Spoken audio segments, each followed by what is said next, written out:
Бірге цифра тортын жүрек пішінінде әзірлейік. Ол үшін темір ыдысқа майды, қантты және балды салып, баяу отта араластырамыз.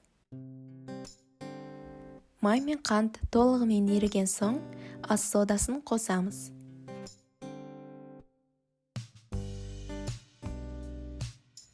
Массамыз ағарып, біраз көтерілгеннен кейін оттан алып суытамыз.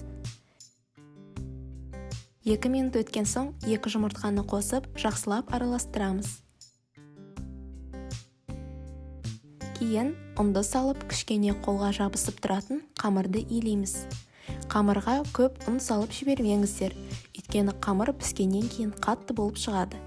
Енді қамырымыздың бетін жауып, кем дегенде 30 минутқа тоңазытқышқа қоямыз. Қамырды мен алғашында 4 коржға бөлдім, бірақ барлық қалдықтарды қосқанда тағы 2 корж шықты. Әр қамырға кішкене ұн сеуіп, пергамент қағазында жайдым. Кейін мен мөлдір папканы жүрек пішінінде қиып алып, қамырдың үстіне шаблон ретінде қойып кесіп шықтым. Қамырды 180 градуста 5-8 минут аралығында пісіреміз. Ал енді таңқурай салманы немесе малиновый конфитюрді әзірлейік. Ол үшін малинаға қант, су және крахмалды қосып, баяу отта қою болғанша пісіреміз. Малиновый конфитюрдің тегіс болған қаласаңыз, ситадан өткізуіңізге болады. Ал енді кремін әзірлейік. Ол үшін сүзбелі ірімшікті немесе творожный сырды қант ұнтағымен тегіс болғанша араластырамыз. Кейін салқын кілегейді қосып, тағы араластырамыз.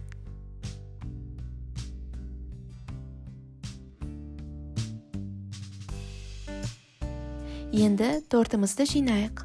Коржға таңқурай салмасын және кремді жағып шығамыз.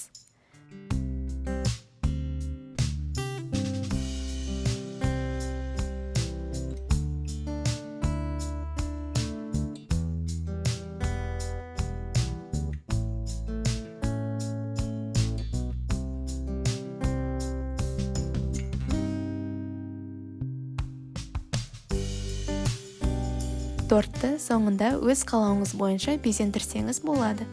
Дайын тортты тоңазытқышқа кем дегенде 2 сағатқа қойыңыз.